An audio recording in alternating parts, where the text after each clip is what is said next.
Gwalpokhar police ने 3 बांग्लादेशी नागरिकों को गिरफ्तार किया है। पुलिस ने तीनों बांग्लादेशी नागरिकों को गुरुवार को इस्लामपुर अनुमंडल न्यायालय में पेश किया। बांग्लादेशी नागरिक ग्वालपोखर थाना क्षेत्र में मोहम्मद मसूद नामक व्यक्ति के घर में शरण लिए हुए थे। इस्लामपुर अनुमंडल न्यायालय के सरकारी वकील संजय भवाल ने बताया कि ग्वालपोखर पुलिस ने गिरफ्तार किए गए लोगों को गुरुवार को इस्लामपुर अनुमंडल न्यायालय में पेश किया और इस्लामपुर अनुमंडल न्यायालय ने तीनों बांग्लादेशी को 4 दिन की पुलिस हिरासत में भेजने का आदेश दिया है।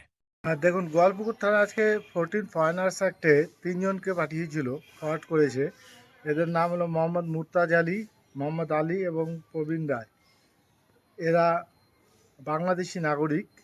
এদের মোহাম্মদ মাসুদ নামে একজনের বাড়ি থেকে রেড করে এদের পাওয়া যায় এবং এদের কাছ থেকে বাংলাদেশি সিম ইত্যাদি রিকভারি হয়।